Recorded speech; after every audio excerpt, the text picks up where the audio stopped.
অহাকালি মই অসমৰ জিলা উপায়ুক্তসকলক মাতিছোঁ। 15 ছেপ্টেম্বৰত আমাৰ প্ৰথমটো ৰিক্ৰুইটমেণ্টৰ পৰীক্ষা আৰম্ভ হ'ব। 11 লাখ প্ৰাৰ্থী। পৰীক্ষা পতা সহজ নহয়। যোৱাবাৰ প্ৰাৰ্থী কম আছিল কাৰণে চেণ্টাৰ কম আছিল। এইবাৰ চেণ্টাৰো বহুত, প্ৰত্যাহ্বানো বহুত। কালিৰ পৰা আমি প্ৰস্তুতি কৰিম যাতে পৰীক্ষা সুন্দৰ কৰি হয় আৰু পৰীক্ষা আমি যাতে সফলতাৰে পাৰ কৰিব পাৰোঁ। পৰীক্ষাত নকল কৰা বা পৰীক্ষাত নিয়মৰ বাহিৰত গৈ যিসকলে কপি কৰে, নকল কৰে, তেওঁলোকৰ বিৰুদ্ধে আমাৰ চৰকাৰে এখন বিধানসভাত আইন প্ৰণয়ন কৰিছে। ইয়াৰ ফলত পৰীক্ষাত নকল কৰা ব্যক্তিজনক গ্ৰেপ্তাৰ কৰাৰ উপৰিও তেওঁৰ ঘৰুৱা সম্পত্তিসমূহো চৰকাৰে অধিগ্ৰহণ কৰাৰ এক ডাঙৰ ক্লজ এই আইনকেইখনত আছে। 2 এদিনৰ ভিতৰতে আমি এই আইনখনৰ বিষয়েও বহুল প্ৰচাৰ কৰিম।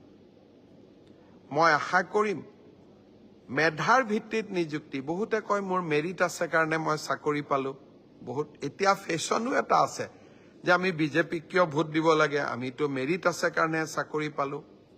মই এটাই কথা ক'ম, মেৰিট আৰু মেৰিটৰ ভিত্তিত পৰীক্ষা পাতা এই পংকিলতাৰে ভৰা সমাজত ইমান সহজ নহয়।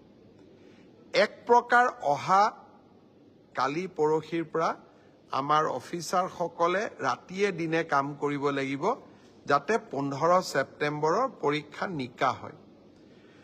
কিন্তু মুখ্যমন্ত্ৰী বা আন মন্ত্ৰীসকলে যদি বিচাৰে পৰীক্ষা নিকা হ'ব নালাগে, মোৰ মানুহে চাকৰি পাওক, তেতিয়াহ'লে সকলো কথা সহজ।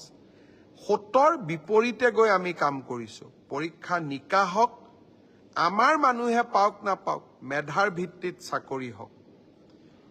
এই সংকল্পক সিদ্ধিলৈ ৰূপান্তৰ কৰা এটা অতি কঠিন কাম। 15 ছেপ্টেম্বৰত আমি আকৌ এটা শিক্ষাৰ্থীসকলেও পৰীক্ষা দিব, চৰকাৰেও এটা কঠিন পৰীক্ষাৰ সন্মুখীন হ'ব। মই আপোনালোকৰ সহায় সহযোগিতা বিচাৰিম। আমি কেইবাটাও টেলিফোন নম্বৰ দিম। কোনোবাই যদি ক'ৰবাত কিবা এই ধৰণৰ বেআইনী ঘটনাৰ সুযোগ পায়, নকল কৰাৰ ঘটনাৰ খবৰ পায়, কিবা